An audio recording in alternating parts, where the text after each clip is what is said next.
Durante siglos, hemos repetido la misma historia. Tras la caída del Imperio Romano, Europa se sumió en siglos de oscuridad, ignorancia y barbarie. Las ciudades fueron abandonadas, el conocimiento olvidado, y el mundo civilizado quedó a la deriva hasta que el Renacimiento finalmente encendió de nuevo la luz de la razón. Pero, ¿y si esta versión no es del todo cierta? ¿Y si la llamada Edad Oscura no fue tan oscura como nos han contado?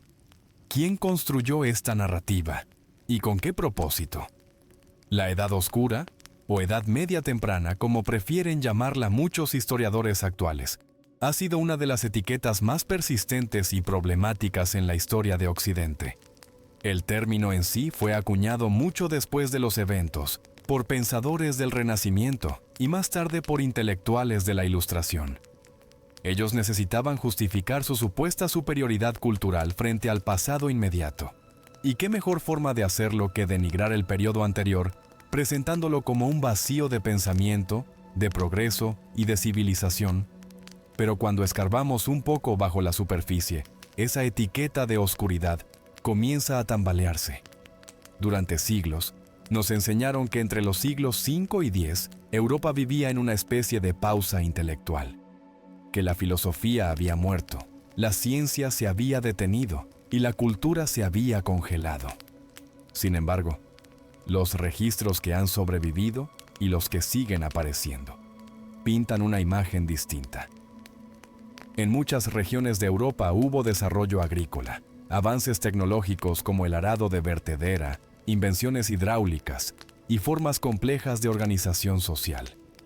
Es cierto que hubo conflictos, epidemias y retrocesos, pero ¿acaso no ocurre eso en casi todos los periodos históricos? El mito de la Edad Oscura fue también una herramienta política. La Iglesia, por ejemplo, tenía todo el interés en consolidar su rol como única fuente de conocimiento y moralidad durante siglos. Y más adelante, durante la Reforma Protestante y la Ilustración, el concepto sirvió para atacar precisamente ese monopolio. La narrativa fue reciclada para ajustarse a nuevas agendas. Curiosamente, muchos de los manuscritos que hoy nos ayudan a entender la antigüedad clásica fueron preservados en monasterios medievales. ¿Cómo puede una época supuestamente ignorante haber sido tan diligente en la copia y conservación de textos fundamentales? Aquí empieza a emerger una paradoja incómoda. La misma Edad Media que fue acusada de sepultar el saber, en realidad fue en parte responsable de su supervivencia. Otro punto que raramente se menciona en los relatos tradicionales es que la oscuridad fue selectiva. Mientras Europa occidental luchaba por reorganizarse tras la caída del Imperio Romano, otras regiones, como el mundo islámico, el Imperio bizantino o incluso algunas zonas del norte europeo, estaban viviendo momentos de gran efervescencia intelectual y técnica. La oscuridad, al parecer, no fue tan universal. La verdad es que los vacíos de información en este periodo no se deben únicamente a la falta de actividad intelectual o cultural, sino a la pérdida de registros, a veces por guerras, otras por incendios, pero también, según algunas teorías, por selección intencional. No todo lo que se escribió fue conservado, y no todo lo que se conservó fue accesible. Y aquí surge una pregunta fundamental. ¿Quién decidía qué se conservaba y qué no? La historia no es solo lo que ocurrió, es lo que se registra, lo que se selecciona, lo que se transmite.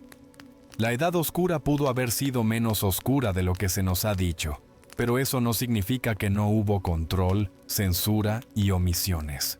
De hecho, es probable que el relato que conocemos haya sido cuidadosamente filtrado, moldeado por las instituciones que tenían el poder de escribir y reescribir la historia. Podemos confiar en una narrativa que proviene, en su mayoría, de quienes tenían interés en controlarla. La Edad Oscura, tal como la conocemos, podría ser más una construcción ideológica que una realidad histórica. ¿Y si llamarla oscura? Fue una forma de apagar otras luces, otras voces, otros relatos. A medida que avancemos en esta serie, exploraremos esas luces olvidadas. Los inventos que desaparecieron, las teorías que fueron silenciadas, los personajes que desafiaron el dogma y las posibles razones por las que todo esto quedó en las sombras, porque tal vez entender qué se ocultó y por qué nos diga mucho más sobre el presente de lo que imaginamos. Durante generaciones, hemos oído una historia clara. Roma cayó en el año 476 después de Cristo, cuando un joven emperador, Rómulo Augustulo, fue depuesto por un caudillo germano llamado Odoacro. Fin del Imperio Romano de Occidente. Punto final. Así lo aprendimos. Pero esa fecha simbólica, repetida en libros escolares y documentales, plantea más preguntas que respuestas. Porque si Roma cayó tan estrepitosamente, ¿por qué su legado persistió durante siglos? ¿Por qué las instituciones, el idioma, las leyes e incluso el cristianismo sobrevivieron y se adaptaron? Y lo más intrigante, ¿realmente cayó o simplemente se transformó? Para entender esta transición, hay que mirar más allá del mito del colapso. En el siglo V, el Imperio Romano ya no era el coloso invencible de tiempos de César o Trajano. Desde hacía décadas, sufría crisis económicas, corrupción interna, invasiones constantes, presión en sus fronteras y una creciente dependencia de ejércitos mercenarios formados por los mismos pueblos bárbaros que supuestamente acabarían con él. Cuando Odoacro depuso al joven emperador, no destruyó Roma ni quemó sus instituciones. De hecho, envió las insignias imperiales a Constantinopla como señal de respeto al emperador oriental. ¿No es curioso? El supuesto destructor del Imperio Romano buscaba su legitimidad dentro de la propia estructura imperial. Roma no fue arrasada en un solo golpe. Fue un proceso lento, complejo, lleno de adaptaciones, pactos y fusiones culturales.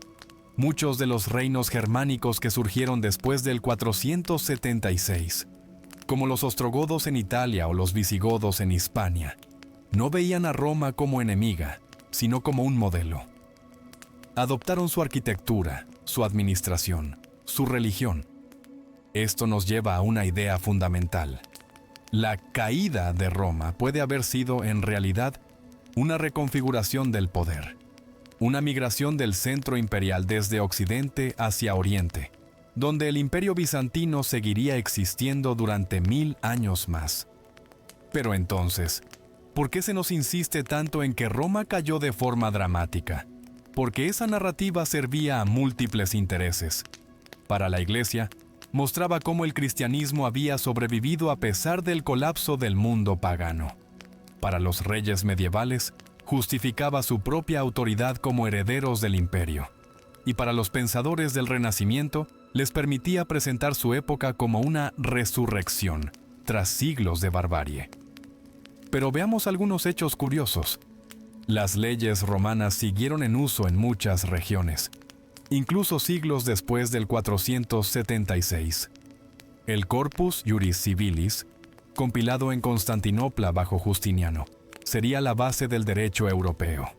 El latín continuó siendo lengua de gobierno, de la Iglesia y del conocimiento. Incluso el término Sacro Imperio Romano Germánico, usado en la Edad Media, muestra hasta qué punto Roma no desapareció, sino que se volvió mito político. La infraestructura romana, puentes, caminos, acueductos, fue utilizada y mantenida, a veces incluso por los mismos pueblos que supuestamente la habían destruido. Incluso los visigodos, considerados como invasores, tenían tratados de federación con Roma, y muchos de sus líderes fueron educados en la tradición romana. ¿Destrucción o colaboración incómoda? Algunos historiadores recientes han comenzado a hablar no de caída, sino de transformación del mundo romano. Este cambio semántico no es menor. Implica repensar todo el relato de decadencia y reemplazarlo por uno de fusión cultural y continuidad. Y no todos aceptan esta nueva interpretación. Existen debates acalorados. Para algunos, negar el colapso es minimizar el sufrimiento humano, las crisis alimentarias, el descenso poblacional y el caos administrativo que sí existieron. Y es cierto, no podemos romantizar el proceso, pero tampoco podemos reducirlo a una tragedia absoluta.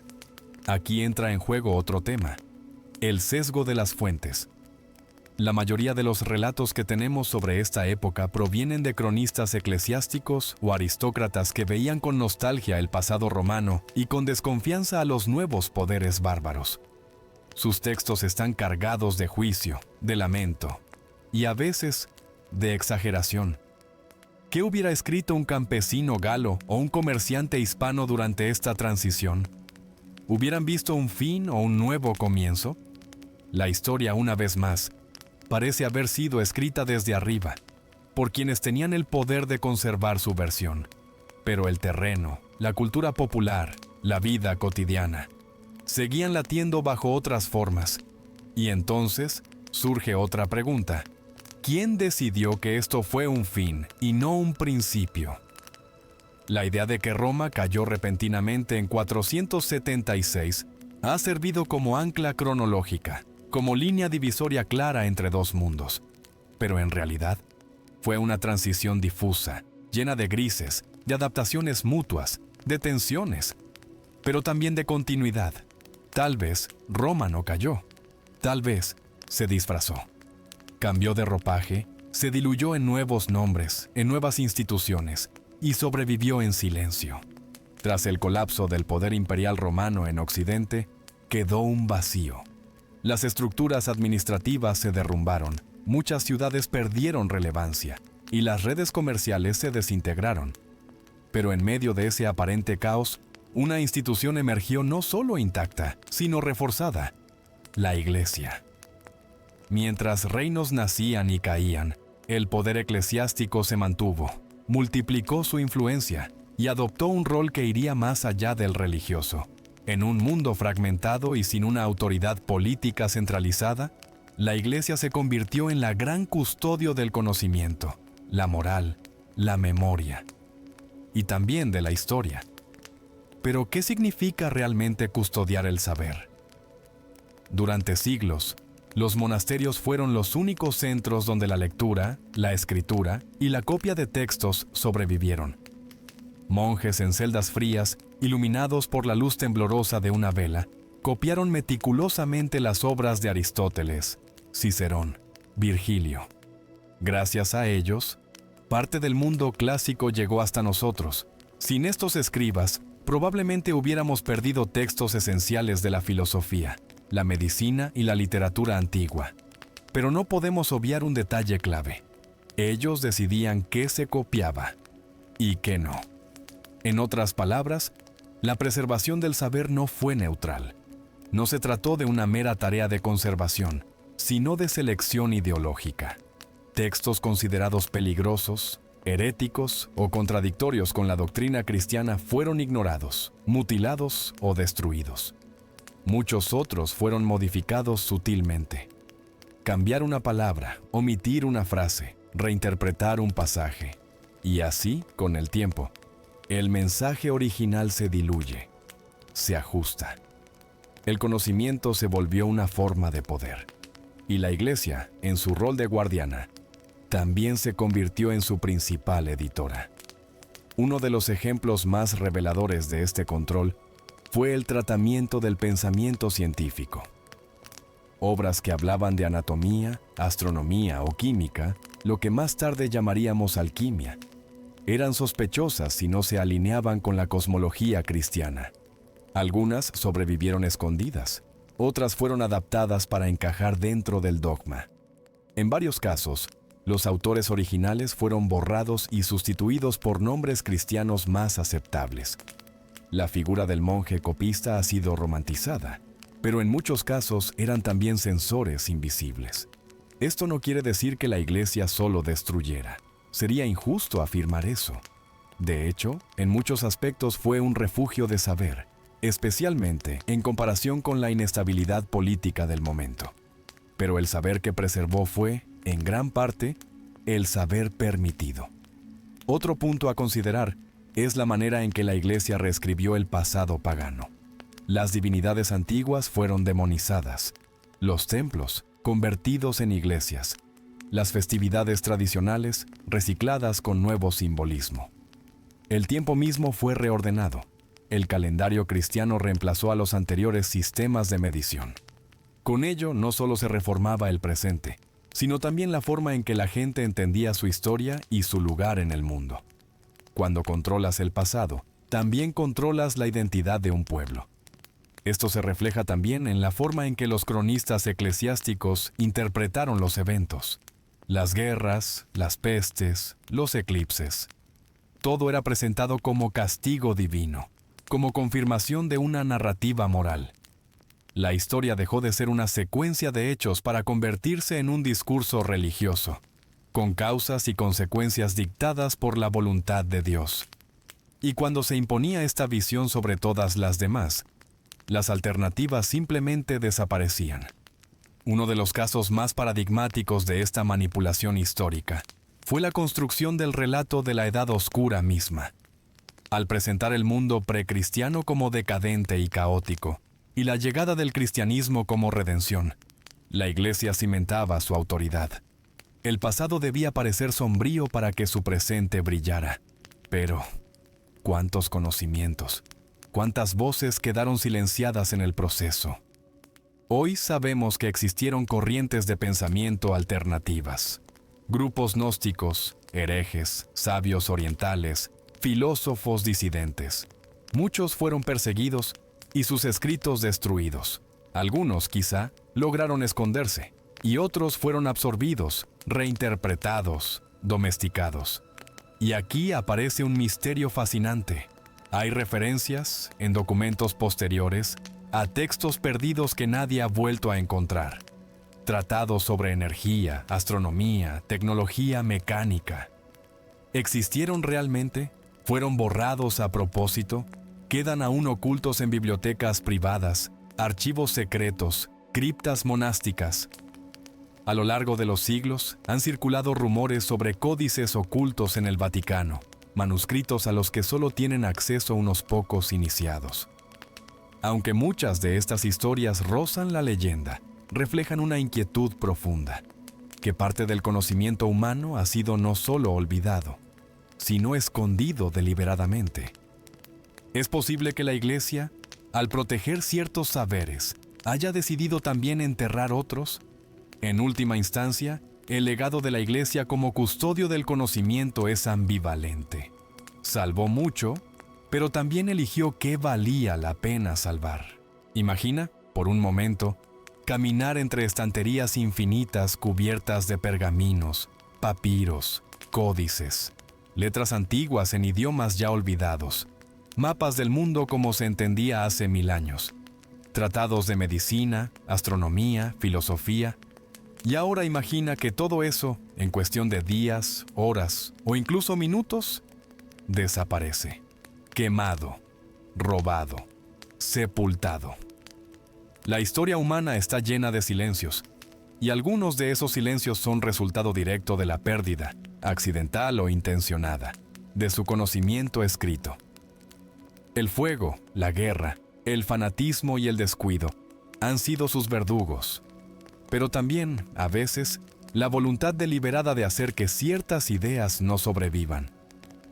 Uno de los casos más famosos y más simbólicos es el de la Biblioteca de Alejandría. Fundada en el siglo III a.C.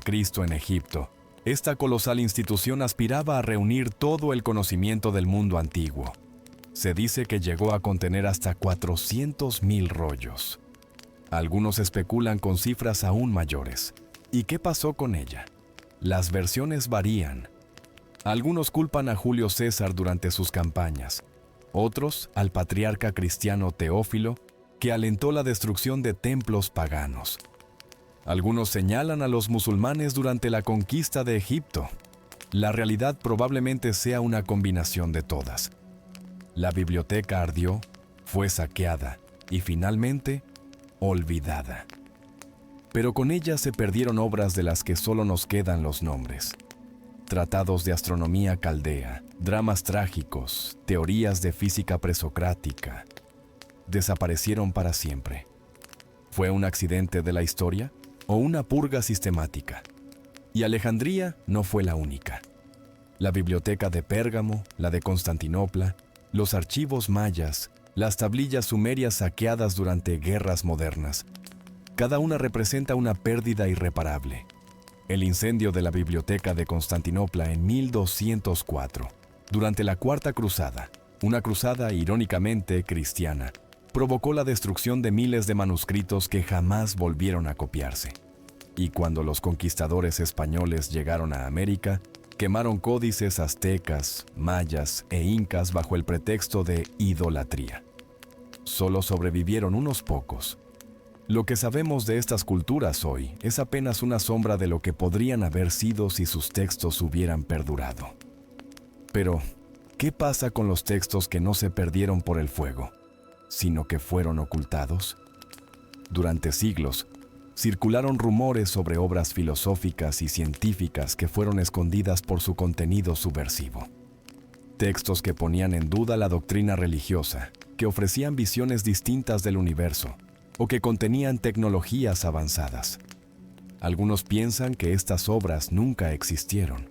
Otros creen que están guardadas en archivos secretos, leyenda o realidad. El Index Librorum Prohibitorum de la Iglesia Católica, publicado por primera vez en 1559, es un testimonio claro de cómo ciertas ideas fueron oficialmente condenadas al olvido. Autores como Copérnico, Galileo, Bruno, fueron prohibidos, pero la censura no empezó en el Renacimiento. En realidad, es solo el rastro visible de una tradición milenaria de controlar el pensamiento a través del control del papel. Los monasterios medievales, donde se copiaban los textos, también decidían cuáles se destruirían. Muchas veces se rascaban pergaminos antiguos para reutilizarlos. Así nacieron los palimpsestos, textos borrados sobre los que se escribía algo nuevo.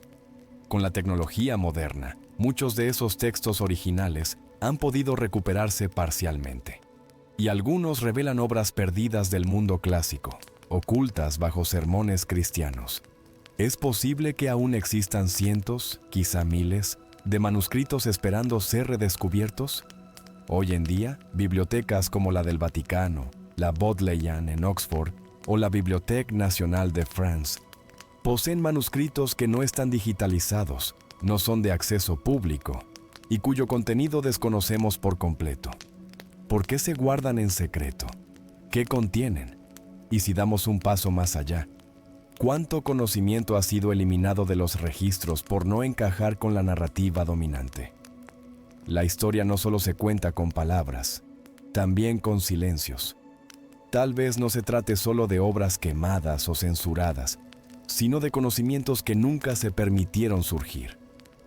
¿Cuántos sabios, mujeres, científicos, alquimistas fueron silenciados antes de poder escribir? ¿Cuántas ideas fueron abortadas en nombre del orden, de la ortodoxia, de la verdad oficial? Perder un manuscrito no es solo perder un texto, es perder una voz, una mente, una perspectiva del mundo que ya no puede hablarnos. La historia de la humanidad suele representarse como una línea recta, del primitivismo al progreso, de lo rudimentario a lo sofisticado. Se nos dice que nuestros antepasados apenas comprendían las leyes de la naturaleza, que carecían de instrumentos precisos, que sus conocimientos eran, en el mejor de los casos, anecdóticos o empíricos. Y sin embargo, ciertas evidencias no encajan. Hay descubrimientos que no deberían existir. Fragmentos de tecnologías demasiado avanzadas para su tiempo. Herramientas, mapas, mecanismos que desafían el relato tradicional. ¿Son fraudes? ¿Coincidencias? ¿O pistas de un conocimiento antiguo y sofisticado que fue borrado o escondido? Comencemos por un objeto enigmático, el mecanismo de Anticitera. Descubierto en 1901 entre los restos de un naufragio griego cerca de la isla del mismo nombre, este artefacto de bronce parecía, a simple vista, un amasijo corroído. Pero tras décadas de estudio, se reveló algo asombroso. Una computadora analógica de más de 2000 años de antigüedad. El mecanismo podía calcular posiciones astronómicas, fases de la luna, eclipses e incluso eventos deportivos. Tenía engranajes complejos, una comprensión avanzada de la astronomía y una precisión mecánica que no volvería a aparecer en Europa, hasta 1000 años después. ¿Quién lo construyó? ¿Cómo llegó a ese conocimiento? ¿Y por qué no existen más dispositivos similares? Se suele decir que fue una anomalía, un genio aislado, pero entonces surgen más ejemplos. En el antiguo Egipto hay relieves que muestran lo que algunos han interpretado como bombillas eléctricas, hélices o incluso aeronaves estilizadas. En la India, los antiguos textos védicos describen vimanas, máquinas voladoras impulsadas por energía solar o incluso por mercurio. ¿Mitología? Tal vez. Pero cuando se comparan los textos con ciertos hallazgos arqueológicos, las dudas aumentan. Consideremos los cráneos trepanados descubiertos en América del Sur, con evidencias de operaciones quirúrgicas exitosas. O los mapas medievales, como el mapa de Piri Reis, que representan la Antártida con sorprendente precisión, siglos antes de que oficialmente fuera descubierta. ¿Copias de mapas más antiguos? ¿Cómo pudieron acceder a esa información? También están los llamados OPARTs, Out of Place Artifacts, objetos hallados en estratos geológicos que no concuerdan con su antigüedad supuesta. Algunos se han explicado, otros han sido descartados como fraudes, pero varios aún desafían toda lógica. Uno de los más famosos es el martillo de Londres, una herramienta aparentemente moderna, incrustada en roca con millones de años de antigüedad. ¿Un engaño? ¿Una formación natural? ¿O una prueba incómoda? Frente a todo esto, la respuesta oficial suele ser la misma: casualidades, malas interpretaciones, errores en la datación. Y sin duda, muchos casos lo son. La ciencia debe ser rigurosa, crítica, escéptica, pero ¿y si algunos de estos hallazgos fueran legítimos? ¿Y si realmente existieron civilizaciones, quizá incluso anteriores a las conocidas, que alcanzaron niveles técnicos y científicos que luego se perdieron? El colapso de una sociedad puede significar la pérdida de sus logros. Si Roma hubiera caído de forma más abrupta, quizá hoy no sabríamos que construyeron acueductos, calzadas, calefacción por hipocausto. Entonces, ¿qué podría haberse perdido con el derrumbe de una civilización aún más antigua? Además, debemos preguntarnos si existió conocimiento avanzado en el pasado. ¿Quién lo guardó? ¿Quién lo transmitió? ¿Quién lo borró? Algunos creen que ciertas órdenes esotéricas, como los templarios, los rosacruces o sociedades aún más antiguas, actuaron como guardianes del saber perdido. Otros apuntan a civilizaciones desaparecidas, como la mítica Atlántida, o incluso contactos con culturas más allá de nuestro planeta. Lo cierto es que la historia oficial ha demostrado, una y otra vez, que puede equivocarse, que puede subestimar el ingenio humano y que, a menudo, tiende a ignorar o ridiculizar lo que no puede explicar. En última instancia, la pregunta no es solo si hubo tecnologías avanzadas en la antigüedad, sino por qué, si existieron, fueron suprimidas. ¿Fueron consideradas peligrosas, subversivas, desafiaban estructuras de poder establecidas? Y más inquietante aún, existe hoy información arqueológica, científica o histórica que no se ha hecho pública. ¿Y si te dijeran que el calendario que rige nuestra historia está manipulado? Que ciertos siglos enteros, guerras, reyes, imperios, podrían no haber existido en absoluto. Que entre el año 614 y el 911 después de Cristo, los registros históricos son tan inconsistentes, tan vagos y contradictorios, que algunos estudiosos se han atrevido a plantear lo impensable. Esos siglos fueron inventados. Esta es la esencia de la hipótesis del tiempo fantasma, propuesta en los años 1990 por el historiador alemán Heribert Illig. Según su teoría, la Edad Media tal como la conocemos ha sido alargada artificialmente por unos 300 años. ¿Por qué? ¿Y quién se beneficiaría de tal alteración? Para comprender la radicalidad de esta idea, debemos empezar por los síntomas del problema. Lagunas en los registros, repeticiones sospechosas de eventos históricos, arquitecturas fuera de su tiempo, documentos contradictorios y un desfase extraño entre los calendarios astronómicos y el calendario gregoriano. Illich comenzó a preguntarse, si de verdad hubo 3 siglos más entre el año 600 y el 900, ¿dónde están sus restos? ¿Dónde están las ciudades, las ruinas, los avances? ¿Por qué hay tan poca evidencia arqueológica en comparación con otros periodos? Uno de los puntos centrales de esta teoría es el reinado de Carlomagno. Según Illich, muchas de las hazañas de Carlomagno parecen demasiado perfectas, casi mitológicas.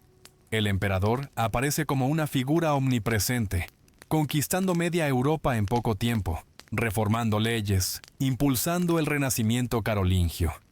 Y sin embargo, con una biografía plagada de contradicciones. Para Illich, Carlomagno no fue más que una construcción política posterior. ¿Y quién tendría interés en insertar siglos inexistentes en la historia?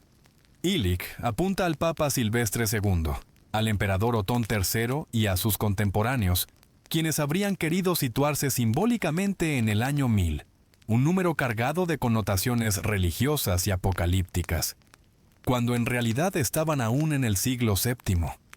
La idea puede parecer absurda al principio, incluso conspiranoica, pero al examinar los argumentos, la inquietud crece. El calendario gregoriano, introducido en 1582 para corregir el desfase acumulado por el calendario juliano, necesitaba ajustar 10 días. Pero si de verdad hubieran pasado 1600 años desde la era de César, el error acumulado habría sido mayor. ¿Por qué no fue necesario ajustar más? ¿Hay siglos que simplemente no ocurrieron? Además, muchos cronistas medievales copian pasajes enteros de documentos anteriores, como si reescribieran el pasado más que documentarlo. Se repiten nombres de batallas, eventos, incluso biografías. ¿Casualidad? ¿Pereza?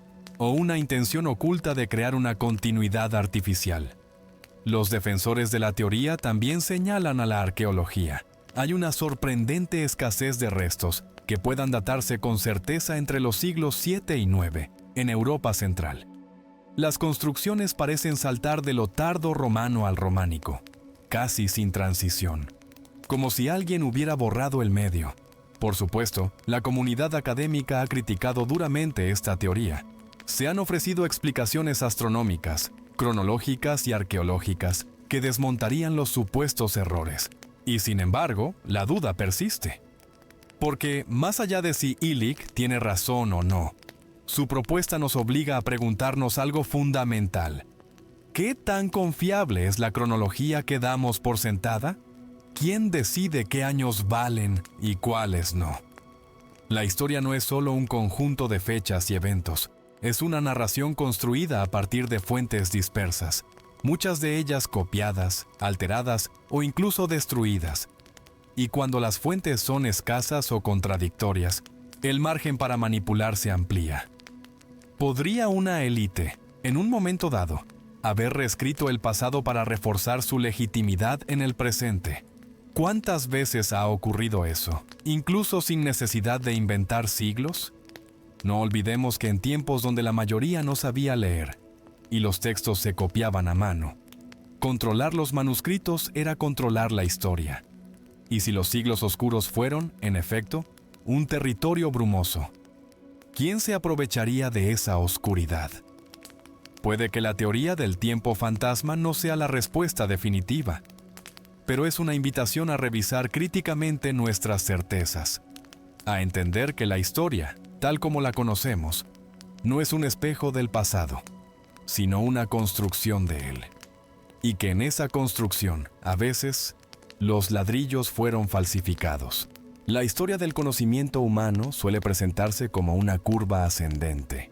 Descubrimiento tras descubrimiento, invento tras invento, un progreso casi inevitable. Pero si observamos más de cerca ciertos periodos de nuestra historia, especialmente los llamados siglos oscuros, nos encontramos con algo inquietante. Largos intervalos en los que el pensamiento apenas avanzó, en los que la ciencia fue silenciada, la curiosidad reprimida y el saber congelado. La pregunta es inevitable. ¿Quién detuvo el progreso? En la antigüedad, civilizaciones como Egipto, Grecia, Roma, India y China produjeron avances asombrosos en matemáticas, astronomía, medicina, filosofía y tecnología. Sabían cómo operar cataratas, levantar estructuras colosales, navegar usando las estrellas e incluso construir mecanismos complejos como el de Anticitera. Pero tras la caída de Roma en Occidente, Europa cayó en un letargo intelectual que duró siglos. Durante más de 800 años, la innovación pareció detenerse. Los tratados antiguos se perdieron o dejaron de copiarse. La filosofía natural fue sustituida por dogma. Y el conocimiento se volvió algo que no debía buscarse, sino que debía recibirse ya establecido, sin cuestionar. ¿Fue simplemente resultado del caos y el colapso social? ¿O hubo fuerzas que trabajaron activamente para controlar qué se podía saber? Uno de los principales actores fue, sin duda, la Iglesia. En un mundo donde la mayoría era analfabeta, el clero no solo interpretaba la fe, sino también la ciencia, la historia y la cosmología. Durante siglos, la autoridad del saber estuvo en manos de instituciones religiosas. El cuestionamiento era herejía y la herejía, castigo. Bibliotecas enteras fueron destruidas. Manuscritos clásicos considerados paganos fueron quemados. Galileo fue obligado a retractarse. Giordano Bruno, quemado vivo. No por negar a Dios, sino por sugerir que el universo podía ser infinito y que la Tierra no era el centro de todo. Lo más impactante es que no se trató solo de ignorancia. Fue un control deliberado del conocimiento. La información era poder, y poder es lo que menos se desea compartir. Mientras tanto, en otras partes del mundo, el conocimiento florecía. El mundo islámico, durante su edad de oro, tradujo y preservó textos griegos y romanos, desarrolló álgebra, óptica y medicina avanzada. En China se inventó la imprenta, la pólvora y la brújula. Pero en Europa, el saber estaba estancado, secuestrado. Los monasterios custodiaban los pocos libros que quedaban. Solo unos pocos sabían leer latín. La ciencia dejó de ser observación y se convirtió en obediencia. Si Aristóteles lo dijo, era verdad. Si la Biblia lo afirmaba, no se podía contradecir. La experiencia ya no importaba. Este congelamiento intelectual no fue solo un accidente histórico. Fue una arquitectura del silencio, donde el acceso al conocimiento se convirtió en un privilegio. Los pensadores eran peligrosos, los libros, subversivos. La imprenta, cuando finalmente apareció, fue vista por muchos como un arma. Y con razón, porque cuando el conocimiento volvió a circular libremente, se desató una tormenta. La Reforma, la Ilustración, la Revolución Científica. Todo eso fue posible solo cuando se rompió el monopolio del saber. Pero incluso entonces, no todos los saberes fueron recuperados. Muchos quedaron olvidados, o peor aún, enterrados a propósito. Y aquí surge una hipótesis más audaz. ¿Y si parte del conocimiento antiguo fue suprimido deliberadamente no solo por razones religiosas, sino también por intereses de poder político y económico? ¿Y si ciertos descubrimientos tecnológicos, fuentes de energía, geometría sagrada, medicina alternativa, fueron ocultados porque representaban una amenaza para el statu quo? Piensa en esto. Si una sociedad antigua descubrió una fuente de energía limpia y gratuita, ¿qué impacto tendría hoy sobre nuestras industrias? Si existían técnicas de curación sin medicamentos o cirugía, ¿cómo responderían las élites médicas? Si alguien dominaba la arquitectura de resonancia, ¿qué implicaría para nuestra comprensión de los templos, las catedrales, las pirámides? La historia que conocemos está llena de huecos, de silencios, de conocimientos que aparecen, brillan brevemente y luego desaparecen. La Edad Media no fue solamente un periodo de atraso, fue una era de control. Control sobre el pensamiento, sobre el lenguaje, sobre la memoria. Porque quien controla la historia, controla el presente. Y si el progreso fue detenido, la pregunta que debemos hacernos es, ¿lo fue para protegernos o para mantenernos en la oscuridad? ¿Alguna vez te has preguntado por qué la historia que aprendemos en la escuela es casi siempre tan uniforme, tan ordenada y a veces hasta predecible. ¿Por qué ciertas versiones parecen inamovibles, mientras que otras teorías, preguntas incómodas o voces disidentes quedan relegadas a la sombra, al silencio o al ridículo? La respuesta yace en un proceso invisible pero poderoso: la construcción de narrativas oficiales. La historia, lejos de ser un simple registro de hechos, es un relato cuidadosamente armado. Un relato en el que no solo importan los eventos, sino cómo se cuentan, qué se destaca, qué se oculta y, sobre todo, quién tiene la autoridad para hacerlo. Desde la antigüedad, quienes escribían la historia no eran historiadores neutrales, eran miembros de élites, cortes reales, clérigos, o en tiempos modernos, académicos ligados a instituciones políticas y culturales. Su misión muchas veces no fue describir el pasado con objetividad, sino legitimar el presente. Durante siglos, la Iglesia Católica fue la principal guardiana de la memoria histórica en Europa. Sus monjes copiaban manuscritos, pero también decidían cuáles conservar, cuáles modificar, e incluso cuáles destruir. Los relatos cristianos se convirtieron en la lente a través de la cual se interpretó todo el pasado. Así, el tiempo se dividió en antes y después de Cristo, y los pueblos bárbaros fueron retratados como salvajes y irracionales, mientras que Roma se idealizaba como el pináculo de la civilización. Pero esta no es la única versión. En paralelo, existieron otras tradiciones y voces que la historia oficial enterró o ignoró. Culturas indígenas, civilizaciones no europeas, movimientos populares, mujeres, esclavos, marginados, todos ellos han sido mayormente silenciados o caricaturizados. Sus historias quedaron fuera de los libros. ¿Por qué ocurre esto? Porque la historia es poder. Controlar el pasado es controlar cómo nos vemos a nosotros mismos y cómo justificamos nuestras acciones. Es la base sobre la cual se construyen identidades nacionales, legitimidades políticas y sistemas de creencias. La selección de fuentes, la interpretación de documentos, la decisión de qué es importante o irrelevante, es una labor subjetiva que depende de intereses concretos. Por ejemplo, ¿quién decide qué guerra merece ser recordada como heroica y cuál es simplemente un conflicto menor? ¿Quién elige qué monarca es ilustrado y cuál un tirano olvidado? Además, hay un fenómeno curioso: la repetición constante.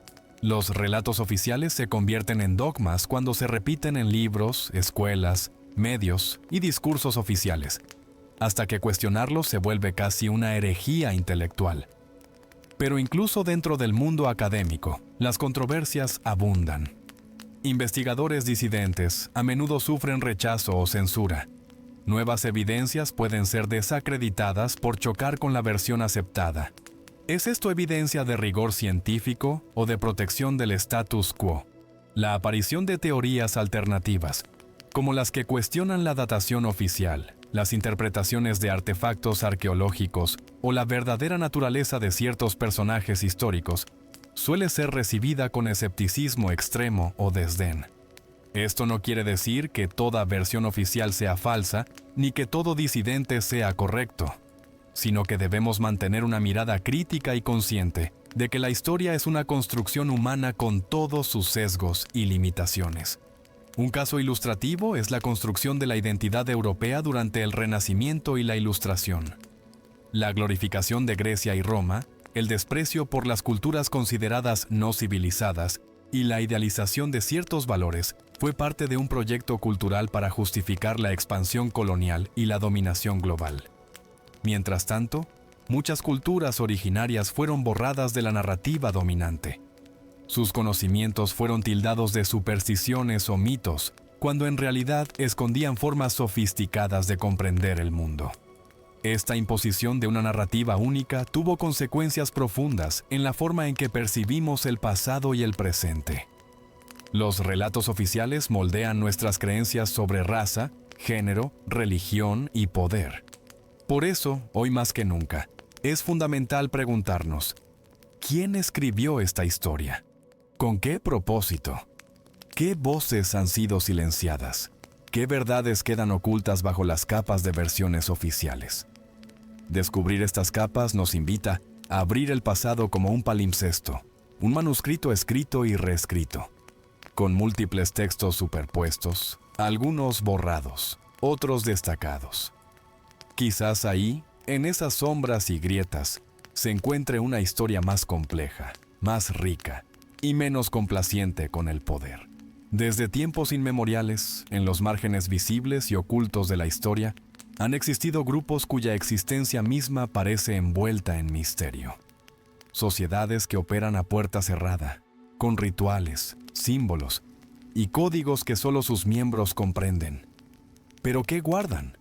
¿Cuál es su propósito real? ¿Son guardianes de una verdad olvidada o manipuladores que moldean la historia desde las sombras? La idea de sociedades secretas evoca fascinación y sospecha. Los masones, los templarios, los rosacruces, los Illuminati, nombres que a lo largo de los siglos han sido asociados tanto con la protección del saber oculto como con conspiraciones para controlar el mundo. Pero más allá de los mitos y leyendas, hay una realidad innegable. Muchas de estas agrupaciones surgieron en contextos donde el conocimiento estaba restringido, prohibido o perseguido. Eran refugios para pensadores, alquimistas, científicos y filósofos que no podían expresarse libremente bajo las presiones sociales o religiosas. Los templarios, por ejemplo, inicialmente una orden militar y religiosa durante las cruzadas, fueron también custodios de valiosos manuscritos y reliquias. Su caída abrupta en el siglo XIV y la posterior desaparición alimentaron teorías sobre una supresión deliberada de secretos que podían desafiar a la Iglesia o a la monarquía. Los masones, con sus símbolos geométricos y rituales, reivindicaron el conocimiento de la antigüedad, la búsqueda de la iluminación y la perfección moral. Sin embargo, su secretismo y su influencia en distintos momentos históricos provocaron que se los acusara de manipulación y control de las élites. En efecto, el misterio que envuelve a estas sociedades les permitió proteger saberes prohibidos, pero también les otorgó un poder que, para muchos, resultaba inquietante. Algunos historiadores sugieren que su papel no fue solo de guardianes, sino también de actores activos en la construcción y control del relato histórico. No obstante, estas sociedades no siempre fueron homogéneas ni monolíticas. Dentro de ellas, coexistieron diferentes corrientes, algunas más espirituales, otras más políticas, y otras enfocadas en preservar avances científicos y filosóficos que el mundo oficial rechazaba o perseguía. Su lenguaje simbólico y esotérico fue una forma de preservar información para aquellos que estuvieran preparados para entenderla, mientras la mayoría permanecía ajena o confundida. De este modo, el conocimiento se volvió selectivo, transmitido solo a unos pocos iniciados. Es importante preguntarse, ¿qué saberes han protegido estas sociedades? Ciencia olvidada, técnicas médicas, conocimientos sobre la naturaleza del universo, mapas secretos, tecnología avanzada y, sobre todo, ¿quién decide qué debe permanecer oculto? Por siglos, el acceso al saber fue controlado para evitar que las masas cuestionaran la autoridad o cambiaran el orden establecido. En ese sentido, las sociedades secretas fueron tanto un refugio como una herramienta del poder. Pero también existen relatos menos oficiales sobre estas agrupaciones, que las describen como conspiradoras que manipulan eventos globales desde las sombras para sus propios fines. La dificultad para separar realidad de mito aumenta la fascinación y la sospecha.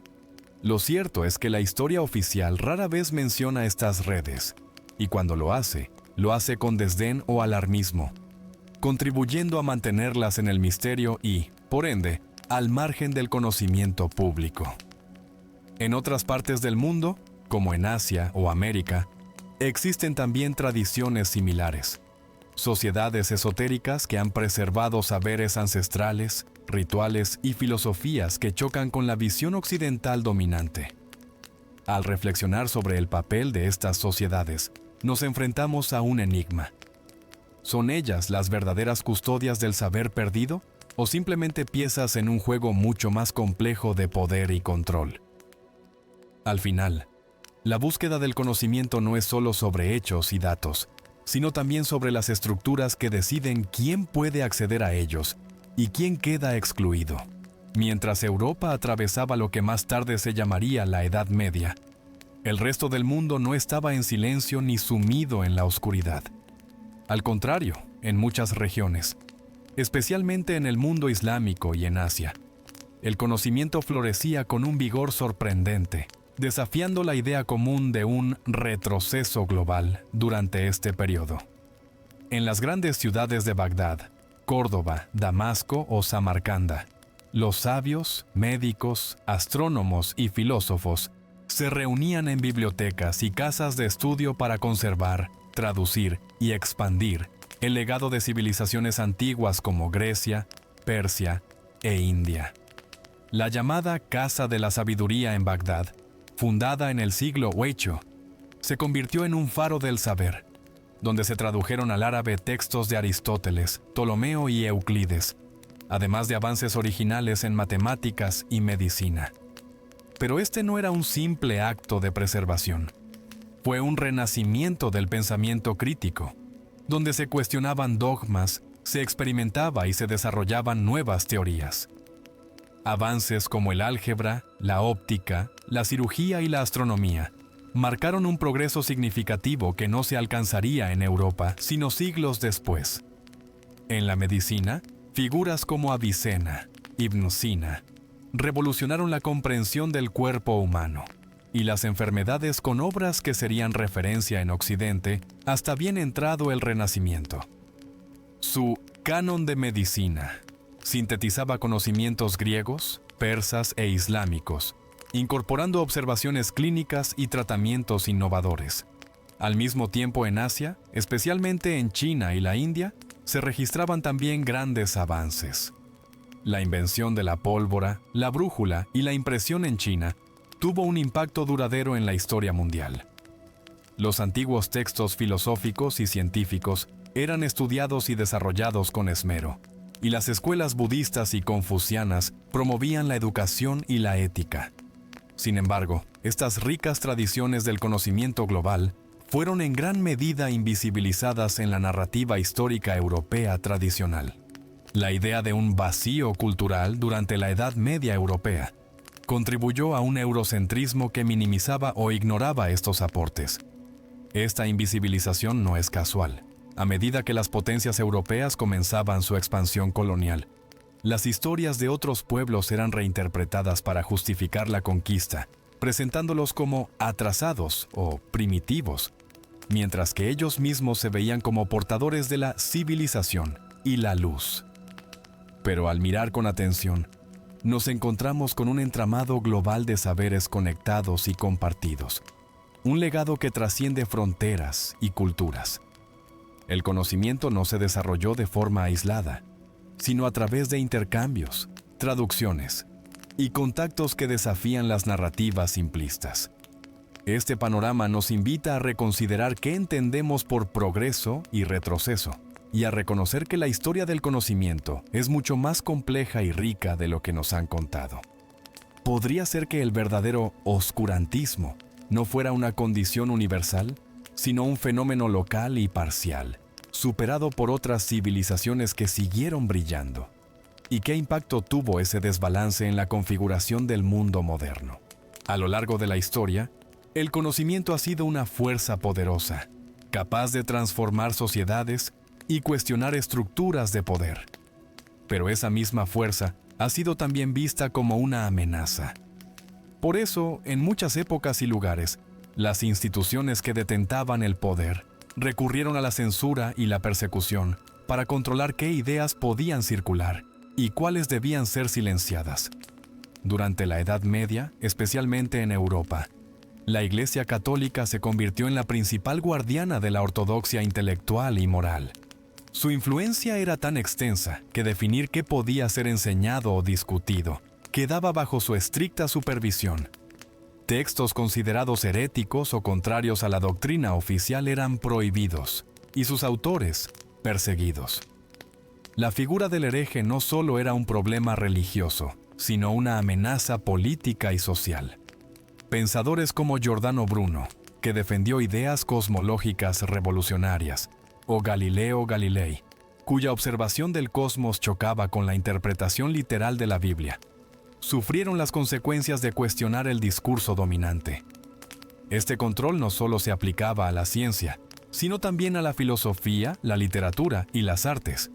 El conocimiento debía estar alineado con los intereses de las élites, y las voces disidentes se enfrentaban a la posibilidad de censura, exilio o incluso muerte.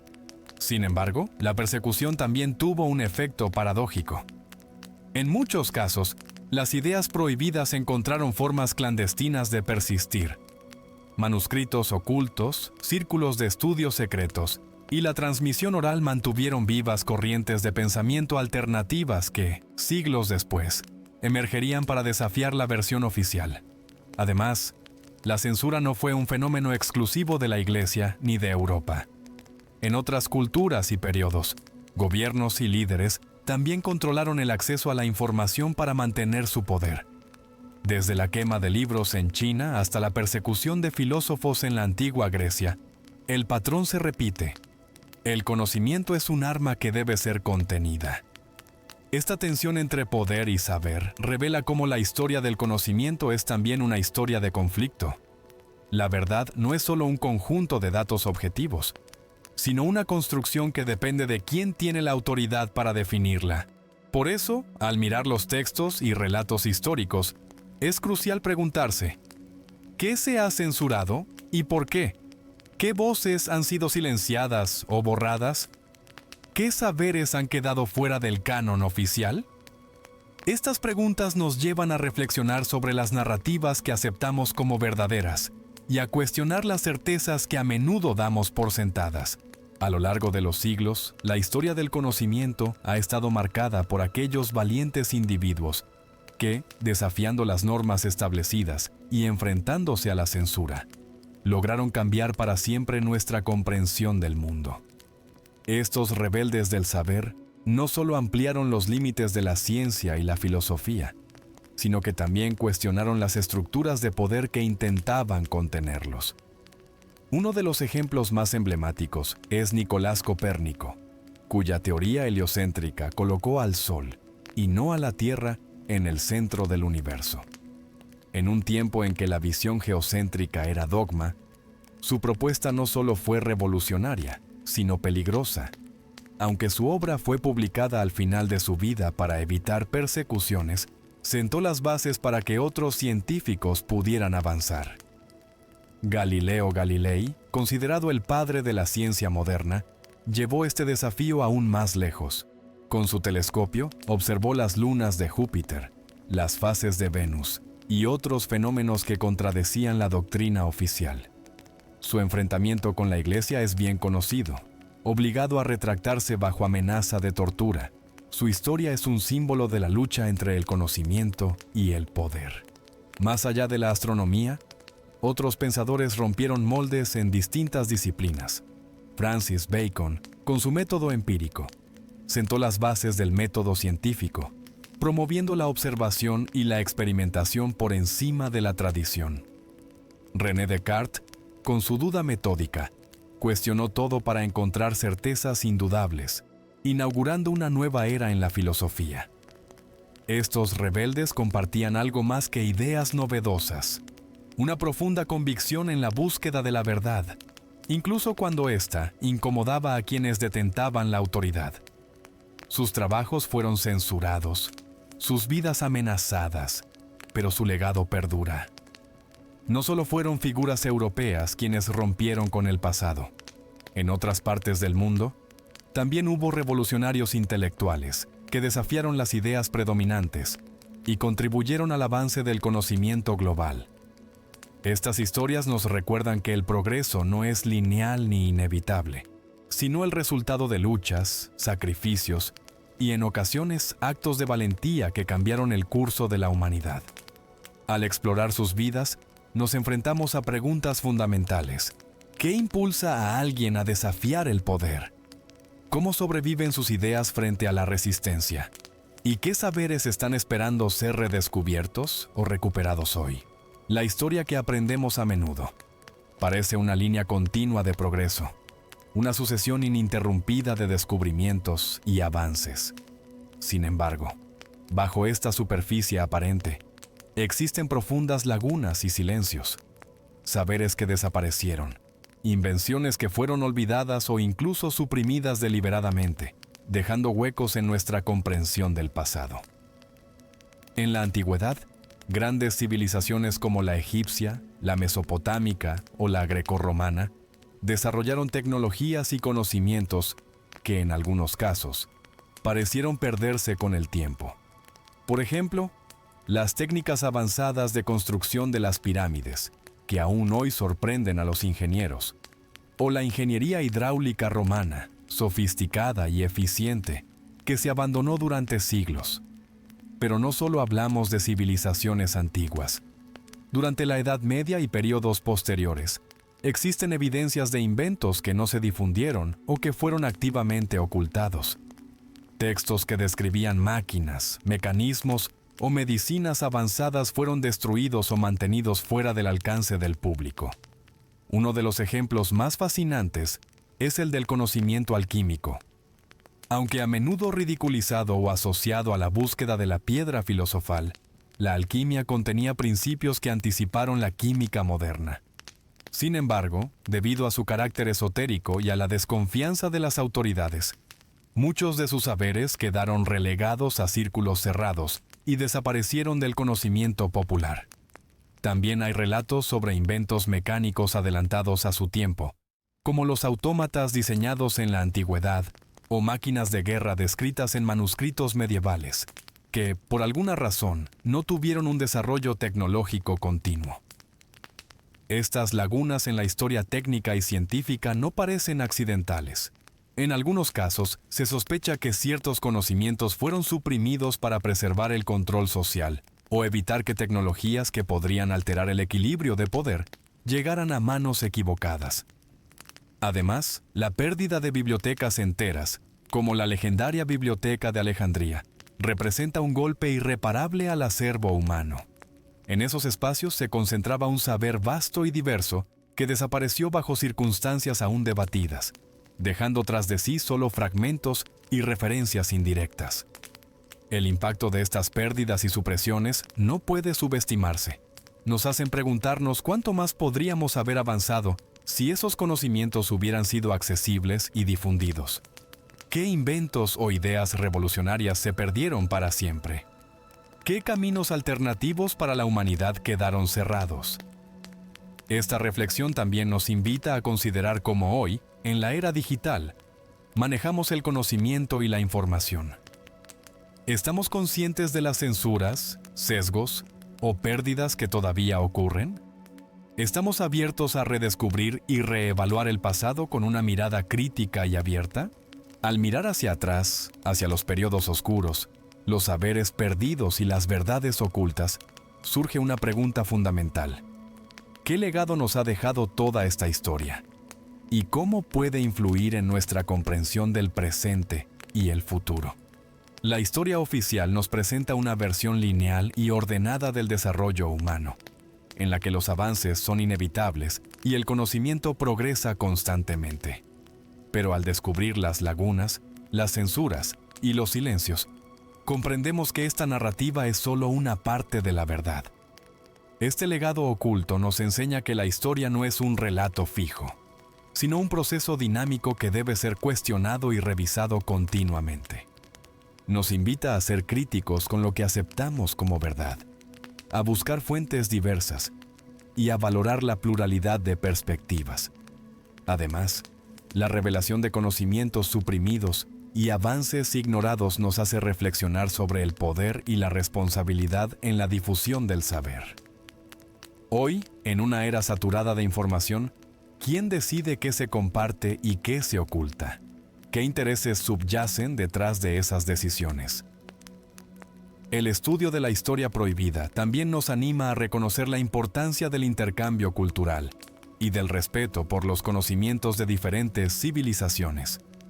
En lugar de caer en visiones eurocéntricas o exclusivistas, podemos apreciar un legado global y diverso. Por último, este conocimiento perdido nos desafía a imaginar futuros distintos, en los que el acceso al saber sea libre y equitativo, y donde la curiosidad y el pensamiento crítico sean las verdaderas fuerzas motoras de la humanidad. Mientras cerramos este viaje, queda la invitación a no conformarse con las versiones oficiales, a seguir explorando, cuestionando y descubriendo. Porque solo al entender la complejidad y las sombras de nuestro pasado, podemos construir un futuro más justo y esclarecedor. Al concluir este recorrido a través de las sombras del pasado, nos enfrentamos a una pregunta tan antigua como la historia misma. ¿Qué es lo que realmente nos oculta la historia? Hemos explorado los relatos aceptados, las verdades cuestionadas, los saberes censurados y las voces olvidadas. Hemos visto cómo el poder moldeó las narrativas, cómo la censura silenció a los rebeldes, y cómo el conocimiento en ocasiones fue un tesoro guardado celosamente, lejos del alcance de muchos. Pero, ¿hasta qué punto esa historia oficial refleja la realidad completa? ¿Qué fragmentos, qué secretos permanecen enterrados bajo capas de olvido o deliberada ocultación? El misterio no solo reside en lo que falta, sino también en las contradicciones, en los indicios que desafían la lógica dominante, en los documentos que desaparecieron, en los silencios que llenan las páginas en blanco. Algunos historiadores sugieren que la historia es un relato en construcción, sujeto a reinterpretaciones constantes. Otros van más lejos y hablan de conspiraciones, de agendas ocultas que buscan preservar un orden establecido a costa de la verdad. Sea cual sea la realidad, este viaje nos deja con una lección invaluable: la necesidad de mantener una mente abierta, de cultivar el pensamiento crítico y de aceptar que el pasado no es una suma fija de hechos, sino un campo abierto para el debate y la exploración. Al terminar, el mayor misterio quizás sea este mismo: ¿cómo podemos nosotros, en el presente, discernir la verdad entre múltiples versiones y qué historias aún quedan por descubrir? El legado de la historia oculta es, en definitiva, un llamado a la curiosidad y al cuestionamiento, un recordatorio de que la búsqueda del conocimiento es un camino sin fin.